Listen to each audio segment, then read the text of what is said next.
Praise द lord hallelujah.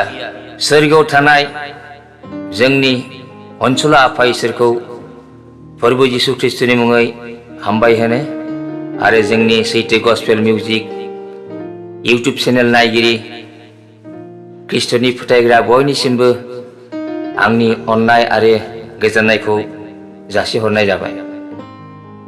जों दिनै सुंद'यै सासे मोजां सेला सासे मोजां फोथायग्रानि सोमोन्दै जों सावरायनि। बाइबेला जोंनो मा रोखोम फोरोङो जों बेनि बाथ्राखौ दान्दिसे जोङो सावरायनि। जों नुनो मोनो बाइबेलाव नायबा बाइबेला गंसे आयना, जेराव जोंनि महर मुस्रिखौ गासिबो जोङो नुजोबो आयनायाव नायोब्ला। बेबादिनो बाइबेलाबो गंसे जोंनि जिबननि आयना। आरो 2 नम्बराव बाइबेला मोनसे महर, जि बिजाबा जोंनो सोरगो रायजोआव थांनानै जोंनि जिउनि महरखौ गुस्लायहोनो हाग्रा बेबादि बिजाब। आरो 3 नम्बराव जों नायनि बाइबेला थरसे गेदेर अन्थाइ।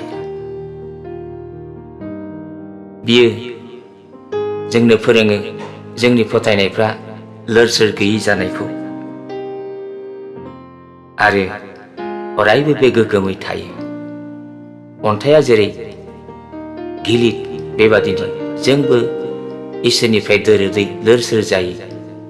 जोंनो बाइबेला बेखौ फोरोङो। आरो नायबावनि जों बाइबेला गंसे गोबौ थुंग्रि, फारनैबो ज्रो ज्रो बौग्रा। जोंनि गासैबो गाज्रि मोजांखौ बियो बौनो हायो आरो फारनैथिंबो बियो दाहार गोनां। बेनिखायनो गाज्रिखौ बियो एवस्रांजोबनोबो हायो। बेबादि बाइबेलखौ बहाय रिजायदों। आरो जों नायबावनि बाइबेला खामखुबग्रा अर। जों मिथिखागौ अरखौ दांब्ला बियो खामगोन। दा बाइबेलनि बाथ्राफ्राव जों मोजां गाज्रिखौ मिथिबाय। जुदि नोङो गाज्रिखौनो मावोब्ला नोंखौ खामगोन। आरोबाव बाइबेला गंसे हाथुरा, जेरै अन्थाइफोरखौ हाथरफोरखौ हाथुराजों जों देख्रुबजोबनो हायो। बेबादिनो जोंनि गोसो सिङाव सानखोमानाय गाहाय गोजौ बाथ्राफोरखौबो बियो समान खालामनो हायो बाइबेलनि बाथ्राजों। बेनिखायनो जों बाइबेलखौ स्टाडि खालामनांगौ। मोजां रोखोमनि जोङो सोलोंनो गोनांथार। बाइबेला जोंनो बेखौ फोरोङो। दा जों बाइबेलखौ बेबादि बाहायनो रोंदोंना रोङाखै जोङो बयबो दांनायनानै नायदो। जों नुनो मोनो गितमालानि 133नि 1 पदआव, नायदो बाहायफोर, खौसे थानाया बेसे गाहाम आरो खुसिनि बाथ्रा। जों जेब्ला खौसेयै थायो अब्ला जों बाइबेलनि बाथ्राफोरखौ जों सोलोंनांगौ। मानोना प्रत्येकनि न' थांनानै बाइबेलखौ फोरोंनो जों सम मोना। बेनिखायनो इसोरनि फरायसालि गिर्जा न'आव जोङो फैनानै बाइबेलखौ स्टाडि खालामनांगौ। बेनिखायनो बुंदों खौसे थानाया गाहाम आरो खुसिनि बाथ्रा। जोङो बाइबेलखौ सोलोंज्लायनो हायो। आरो माथाइनि 28नि अध्याय 19 आरो 20 पदआव जों नायब्ला नुगोन, बिनिखायनो नोंसोरो थांनानै बिफा बिसा हौवा आरो गोथार जिउनि मुङै फोलेरमानिफोरखौ बाप्तिस्मा होयै आं नोंसोरखौ थोननाय मानिफोरखौ मानिनो बिसोरखौ फोरोङै आंनि सेलाफोर खालामहै। आं सानफ्रोमबो संसारनि जोबनायसिम नोंसोरजों लोगो दं। दिनै इसोरनि बाथ्राया जोंखौ बुंदों। जों सेलाफोर जाबायब्ला, जों फोथायग्रा जाबायब्ला जों बे खामानिखौ मावथारनांगौ। दा जोङो बयबो मोजां फोथायग्रा आरो सेला जाबायब्ला जों समाजनि थाखाय मा खालामनो नांगौ? जों ख्रिस्टनि सेलाफोर जानायखाय जों बयबो बोर गोनां जाबाय। बेनिखायनो जों समाजनि थाखाय आरज खालामनांगौ। जोङो हादोरनि गिदिर अफिसार, मिनिस्टार बिसोरनि थाखाय जोङो आरज खालामनांगौ, जाहाथे बिसोरबो इसोरनि रायजोखौ मोननाय बादि। मानोना जिसु ख्रीष्टआबो बे पृथिबियाव थानाय गासैबो सुबुंनि थाखाय आरज खालामदों जाहाथे बयबो सोरगोआव हाबनो हानाय बादि। दा जोंबो बिगोमाया जेखौ मावो सेलाफ्राबो बेबादि मावथारनांगौ। जों सेला जानायखाय जोंबो बेबादिनो मावलांनांगौ।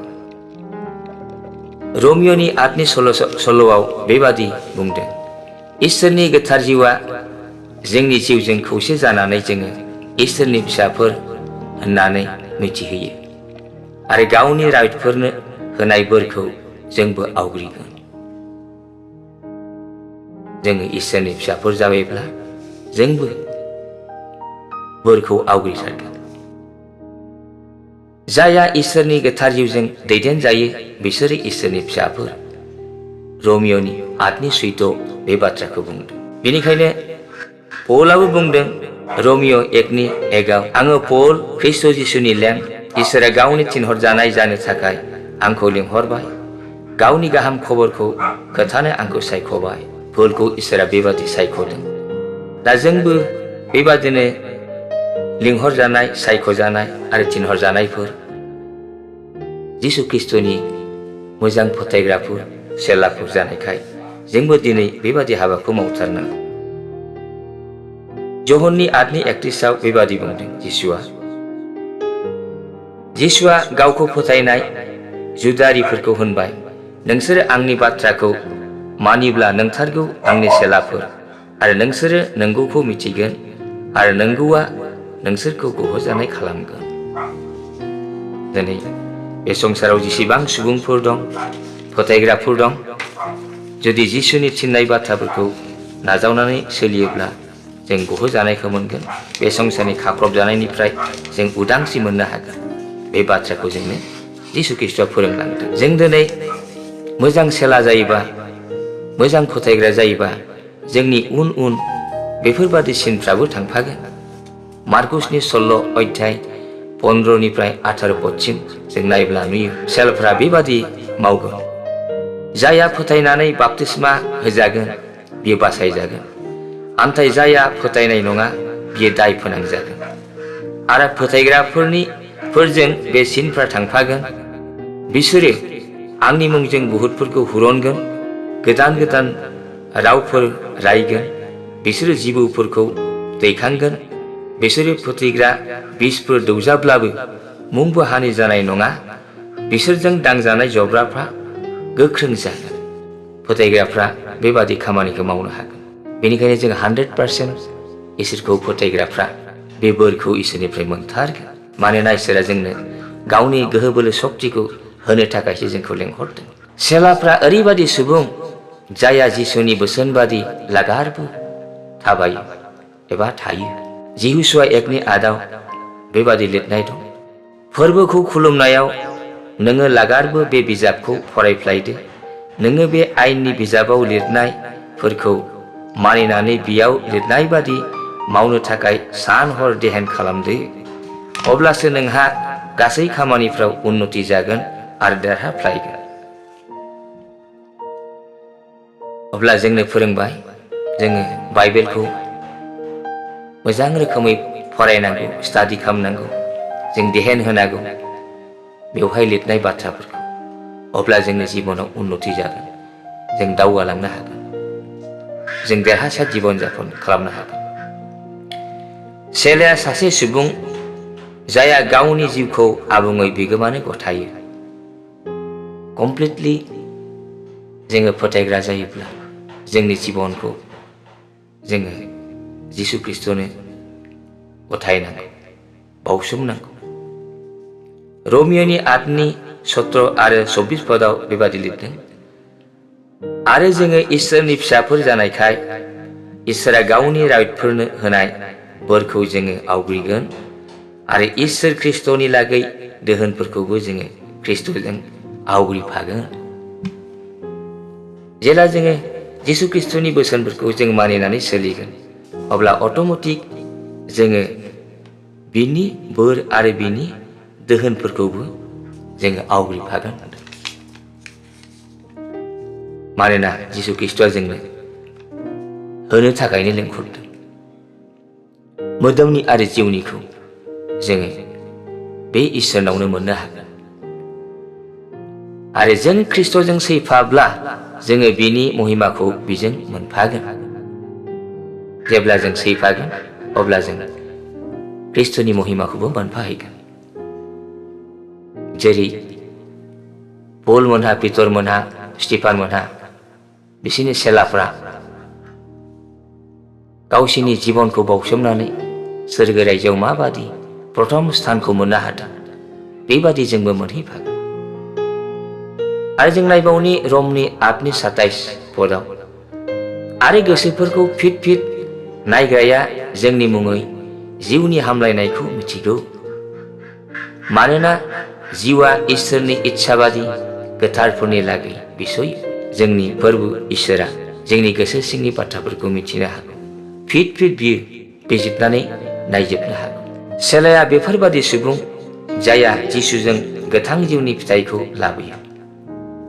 नाथाय गोबां मानसिफोर दं, बिसोर फिथाइ थायनो हायाखै मानोना बिसोरखौ मोजाङै फोरोंनाय जायाखै।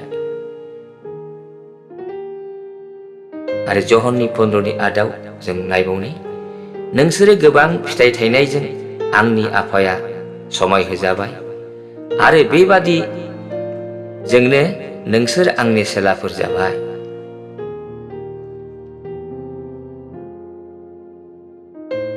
सेलाफ्रा बेफोरबादि सुबुं जेबो हाल-साल गैयै अननायाव गावखौनो गथायो।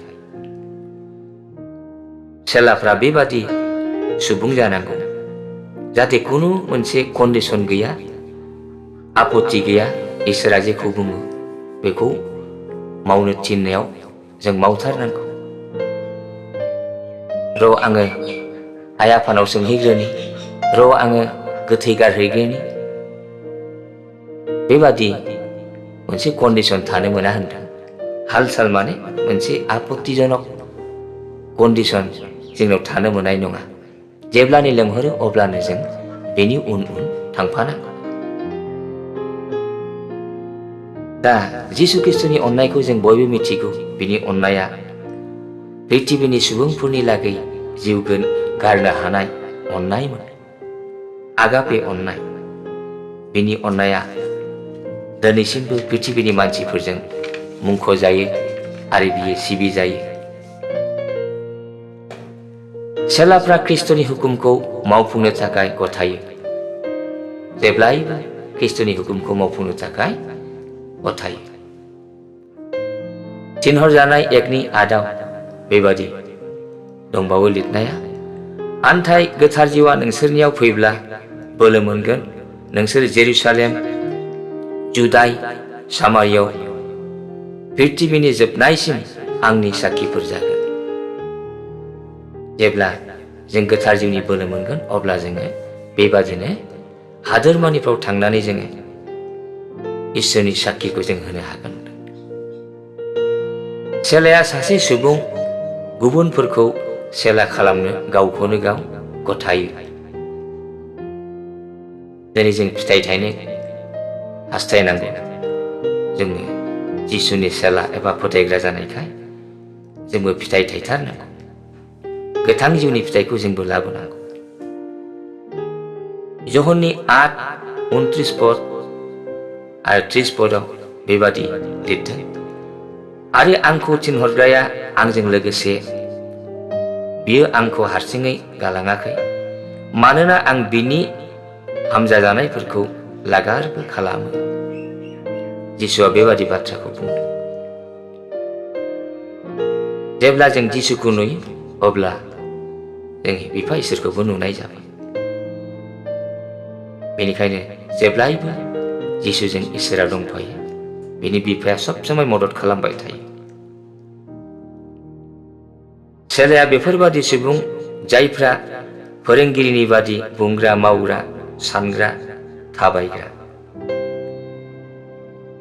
बेनिखायनो जों जिसुनि फोथायग्रा एबा मावग्रा जायोब्ला जोङो जिसुआ जेरै बुंदों, मावदों, थाबायदों आरो सानदोंमोन, बेबादिखौनो जोंबो खालामथारनांगौ।